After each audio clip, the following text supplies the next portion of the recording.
Absolutely. Here's your revised script in ***, dramatic narrative paragraph style ***, with every strength enhanced. Tone, structure, pacing, language, and emotional impact, while keeping all original content, story beats, and length intact. No compromises made. She should eat somewhere else. Places like this aren't made for wheels. The voice sliced through the diner like a blade, loud, mocking, and impossible to ignore. Heads turned, conversations froze, forks hovered midair. 3 bikers stood near the front, leather vests patched with names no one asked for. They laughed as one leaned over and tipped her wheelchair back, just enough to send her rolling, not hard, but with humiliating precision, into the edge of a booth. Silverware clattered to the floor. A coffee cup shattered at her feet, shards skittering across the linoleum like startled insects. She didn't scream. She didn't speak. She didn't have to. The boy sitting by the window saw everything. So did his father. Exactly 30 minutes later, a military green SUV pulled up to the front of the Rusty Fork Grill. Its engine growled, then fell silent. 3 Marines stepped out. Boots hit pavement in unison. Inside the diner, the noise dropped like a dead weight. Conversations died, forks lowered, every eye shifted to the door. If you believe respect should never depend on appearances, comment ***. Respect ***, to stand with every veteran who's ever been overlooked. And subscribe for more stories that honor quiet courage. Grace Torres sat in her usual spot, far left corner of the Rusty Fork Grill, right beneath the clock that always ran 5 minutes slow. It was a small town joint where the coffee scalded your tongue, the floors stuck faintly underfoot, and the vinyl booths creaked if you leaned back too far. Grace liked it that way. Predictable, simple, safe. She wore a Marine Corps pin on the collar of her faded work shirt and rolled silverware into napkins with the practiced precision of someone trained to assemble rifles under fire. Her shifts were short, lunch rush only, nothing too heavy. The manager understood. She never asked for more, and she never complained. Grace was 45, a former staff sergeant who had served 2 brutal tours in Fallujah. The second one took her left leg, and a piece of the faith she once had in people. Her wheelchair squeaked softly every time she shifted her weight, but she preferred it to the prosthetic. It was honest. Her hands, calloused and strong, moved with the kind of grace that contradicted everything she'd seen. Sandstorms and shrapnel, mortar fire and midnight screams. She kept her routine tight. Roll, fold, place, repeat. The rhythm helped her breathe. And most days, that was enough. The regulars rarely gave her trouble. Some nodded in quiet respect. Others avoided eye contact, like her missing leg made them ashamed of their own comfort. Grace didn't mind. She wasn't here to be seen. She was here to stay steady, keep moving, keep whole. In the worn leather wallet tucked in her flannel coat was a single photograph. Her and her unit before the blast, arms slung over each other's shoulders, faces smudged with desert grime and grins too wide for war. She hadn't taken that photo out in years. Didn't need to. Not until today. Because today, the quiet she'd patched together with coffee steam and small duties was about to be shattered. In the kind of noise that doesn't just break silence, but spits on it, was about to walk through the front door. The crash of the diner door slamming open shook the ketchup bottles on the counter. 3 men strode in, boots heavy, jackets thick, and leather vests louder than their laughter. Patches on their backs declared names like ***, tank ***, goose ***, and blade. Names meant to intimidate, worn like armor. Their presence filled the room fast, sharp-edged and sour. Grace didn't flinch, but something inside her shifted. The air thickened like the sky before a sandstorm. Tank led the charge. Broad shoulders, sunburnt neck, a sneer carved so deep into his face it looked permanent. He saw her almost immediately. "Well, look what we got here," he grinned, elbowing his buddies. Someone roll in from the VA? Goose snorted. Nah, that's Combat Barbie. Bet she's just here for the sympathy tips. Grace didn't react. She kept folding napkins, one by one. Calm, precise, controlled. She'd heard worse. In combat zones, words bounced off armor. But here, in places where people looked away instead of speaking up, insults had a different kind of weight. Blade dropped onto a stool at the counter and slammed the service bell like he was daring someone to challenge him. Hey, we getting menus or just staring at the help? Grace turned her chair toward them and wheeled over, posture steady, voice even. Would you gentlemen like today's special? Sure thing, soldier girl. Tank smirked. Roll it over. His words echoed louder than necessary, pointed and sharp. A deliberate challenge. Goose added with a snicker. Funny they let people like you serve food? Ain't that against some kind of health code? A couple seated in the corner stirred, then froze again. The waitress behind the register looked up, then quickly busied herself wiping a spotless sugar dispenser. Pretending not to hear. Pretending it wasn't happening. Grace didn't flinch. She placed the menus down, one at a time. Knife, fork, napkin, each item laid out with military precision. Every move deliberate, measured, controlled. Don't they have kitchens for you back at the VA? Tank muttered, voice low but sharp enough to cut. Grace rolled away. From the booth behind them, someone snorted but said nothing. Blade leaned back, legs sprawled wide across the aisle, taking up more space than needed. Maybe she's here for combat training, he said with a grin. Lesson 1, how to ignore your betters. The first crack had formed. The second was coming fast. Grace wheeled herself to the coffee station, her hands steady, her breath tight in her chest. She reached for the fresh pot and poured with quiet focus. Her wheelchair bumped gently against the counter, the soft clink of ceramic cups the only sound against the thick silence. Behind her, their laughter rose again, louder, uglier, the kind that didn't just come from the throat, but from a place deeper, cruelty disguised as humor. Bang! The diner had grown colder somehow, quieter. No one looked, no one spoke. But someone had seen everything. And someone was coming. And absolutely here is your rewritten script in paragraph style, applying narrative and structural improvements for pacing, clarity, emotional intensity, and immersive storytelling, while keeping every original beat, tone, and length intact. The result is refined but faithful to your powerful original. Jan Sass. Behind her, the laughter rose again, sharp, smug, and ugly. Tank had something new to say. He always did. You know what I never got? He called, his voice thick with derision. Why they started letting women into combat. Just slows everyone down. Goose, always eager to echo ignorance, chimed in next. She probably sat behind a desk typing reports and calling it war. Grace didn't turn around. She didn't have to. The next moment turned the air electric. Blade stood up suddenly, pushing back his chair with the kind of swagger that screamed provocation. He moved toward her like someone who'd just been dared, unsteady on his feet, slurring through a smirk. You deaf soldier girl, he said, louder now. We're talking to you. Grace glanced over her shoulder, not in fear, but in calculation. Blade was bigger, but his stance was all weight and no discipline, the kind of threat you didn't engage unless forced. She assessed him in a second. Sloppy drunk, sloppy stance. But then he stepped closer. Too close. And before Grace could react, he reached for the wheelchair handles. Her handles. No warning, no permission. He yanked the chair forward in one violent jerk. The front wheel clipped the leg of a nearby table.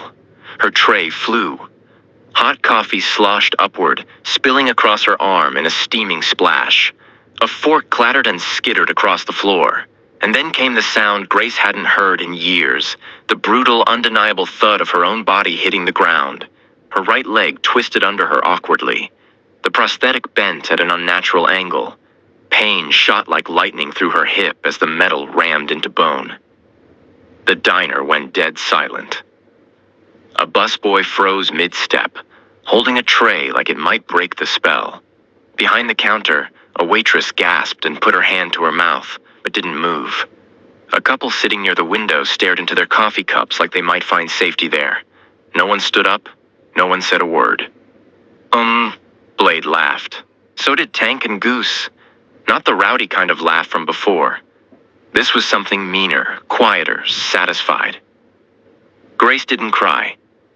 She lay still, hands pressed against the sticky tile, coffee soaking into her jeans, breathing steady but heavy. Her wallet had spilled beside her. From it, a small folded photo had slipped out. Faded by time, the edges worn, it showed her unit standing proud in the desert sun. On the back, scrawled in the thick black permanent marker, someone had written, "She carried us every damn time." The silence in that diner had never felt heavier. Grace began to move. Not because she was weak, but because the moment demanded strength. Her movements were measured, deliberate, trained. She pushed herself upright, palms scraping against the tile. Her jaw stayed locked, her breath level. No one helped her. The bikers watched from their corner like kings holding court. Tank muttered something low about government handouts, but his words fell flat. No one answered him. No one looked his way. Grace reached for her chair. With one firm motion, she pulled it upright and slid back into it with the quiet competence of someone who had done this 100 times. Her face didn't flinch. Her uniform, plain jeans, flannel shirt, and a Marine Corps pin near the collar, was soaked in lukewarm coffee and something colder. Silence. A crumpled napkin drifted past her wheel. She didn't bother wiping the stain. At the front window, a boy sat frozen in his seat. About 9 years old, eyes wide, lips parted in awe. He hadn't blinked in a while. "Dad," he whispered, "is that lady a soldier?" His father turned. A middle-aged man with a weathered ball cap and a worn jacket stitched with old campaign patches. Asterisk Fug. Desert Storm. 2nd Marine Division. He didn't answer right away. His eyes moved across the room, landing on Grace, on her hands, her clenched jaw, her soaked sleeves, the way she adjusted the chair with mechanical precision. Then his gaze dropped to the floor, to the photo, the one with the word "carried" scrawled across the back. Finally he spoke. "Yeah, Tommy," he said quietly. "She's a real one." Then he stood. Not fast, not loud, just calmly, with purpose. He walked toward the door and pulled out his phone. Outside, the light had turned golden. The small town lay hushed in its afternoon lull, like it was holding its breath. The man stood beside his pickup, gravel crunching under his boots, and brought the phone to his ear. "Yeah," he said. "This is Sergeant Daniels. I need to report something." He paused, listening. "No, not official. Civilian ground, personal, but it concerns one of ours." Another pause. "You're going to want to send a team. Trust me." Inside the diner, Grace sat still at her corner table. She adjusted the sleeve of her flannel shirt, brushing her lap as though dusting something off, but her hands lingered at her chest for just a second longer, long enough to press against her heart. She didn't know it yet, but they were already on the way. 30 minutes passed. The bikers had grown louder, more relaxed, as if nothing had happened. Tank signaled for another refill. Goose spun a butter knife between his fingers.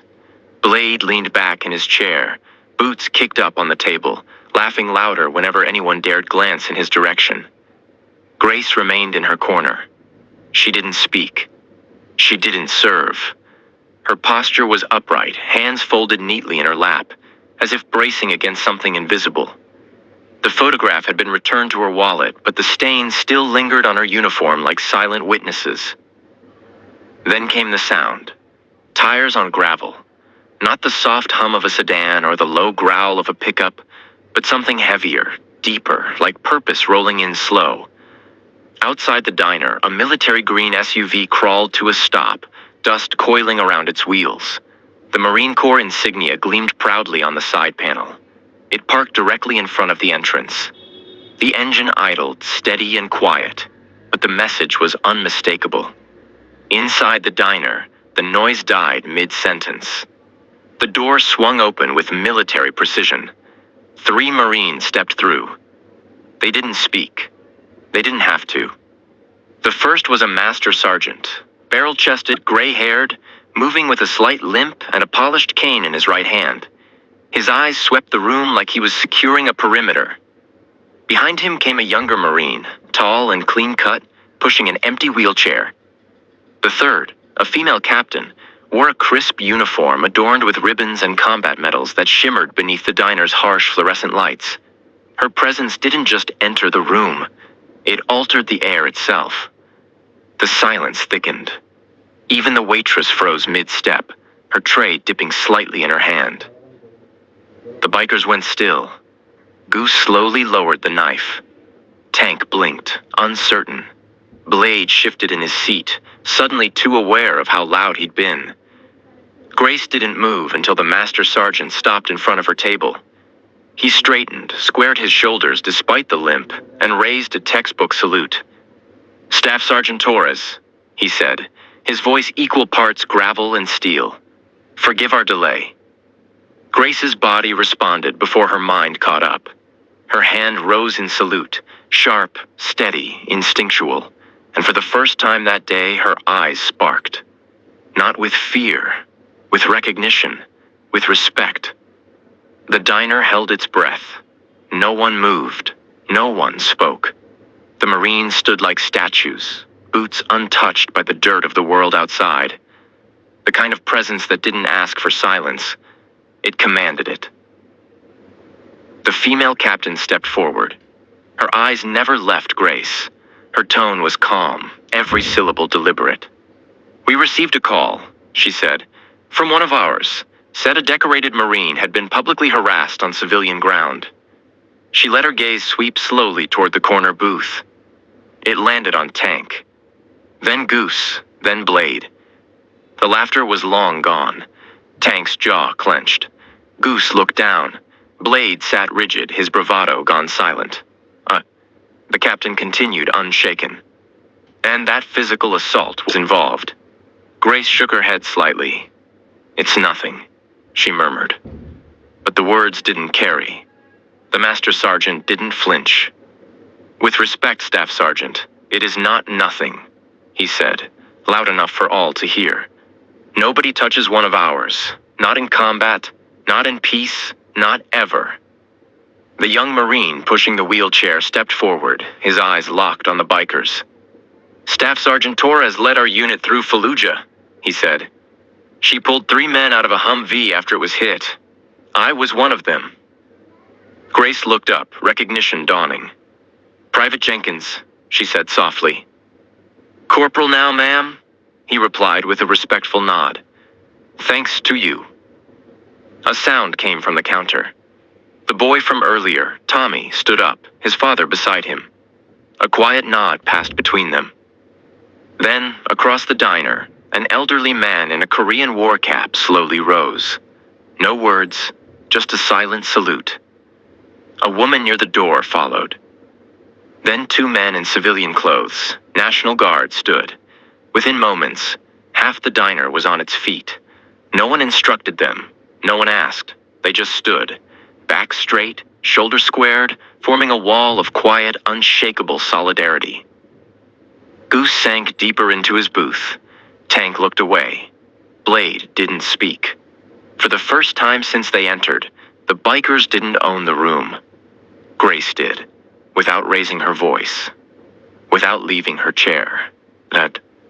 A week passed.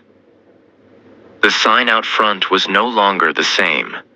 The rusted old metal that once read Rusty Fork Grill had been replaced with a handcrafted wooden board, freshly painted deep navy blue. Home Front Cafe. where respect is always on the menu. Inside, the changes were quiet but unmistakable. The back wall now held a framed tribute to local veterans. Photos, unit names, service years, some in dress blues, some in faded fatigues. All stared forward like reminders of what service meant. The table the bikers once claimed remained empty, not because it was reserved, because no one wanted to sit there. Not anymore. Grace still came in every afternoon, still folded napkins, still moved with the same quiet precision. But now, her Marine Corps pin was no longer tucked discreetly beneath her collar. She wore it proudly. And taped to the back of her wheelchair was a small American flag patch, faded but proud. Customers stopped to greet her now. Some offered thanks, others simply nodded, eyes lingering on the new plaque above her booth. Reserved for those who served. All gave some gave more. Even Dave, the manager who once froze behind the counter, had changed. He wore pressed shirts now, a tie, a flag pin on his collar.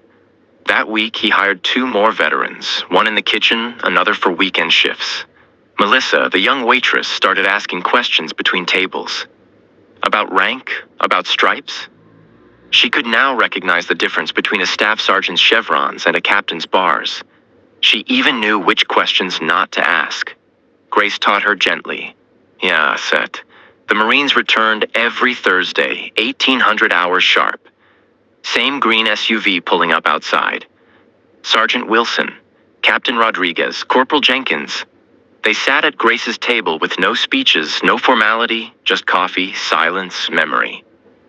What had begun as a single act of cruelty had become something bigger.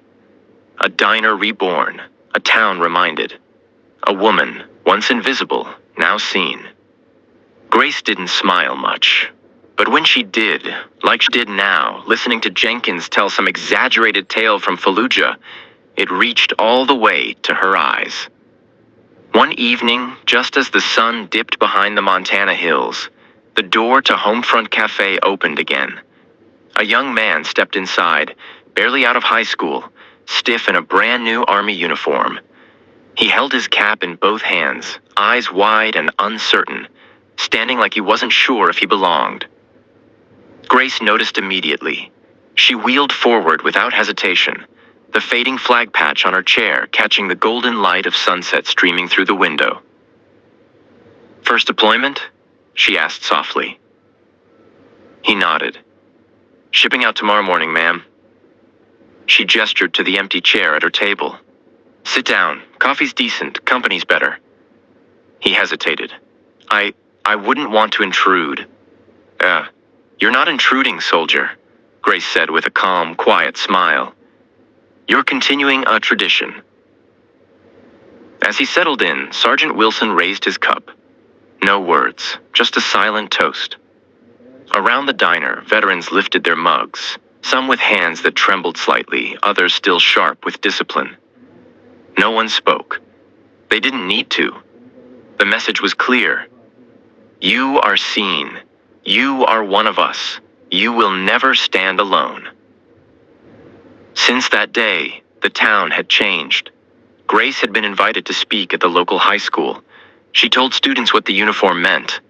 Not war, not glory, but discipline, purpose. Carrying others when they can't walk themselves. Business owners started offering veteran discounts without being asked. A small memorial was approved for the town square, a black stone etched in silver, to those who served with dignity, and those who stood with them. Jack and the bikers never returned. Rumors swirled. Something about a video. Something about public conduct. Jack lost his job. Grace never asked. She had more important things to focus on, like the young female recruit who came every Sunday for coffee, asking about basic training. Or the Vietnam vet who, after 40 years, finally wore his medals again. Outside, the SUV waited in the fading light. A note was taped to the window. We always come back for those who never quit. And inside, surrounded by silence, coffee, and kin, Grace Torres finally felt home. If you believe no veteran should ever stand alone, comment, respect, and share their story. Would you like this formatted for a specific platform like video narration or social media storytelling next? So,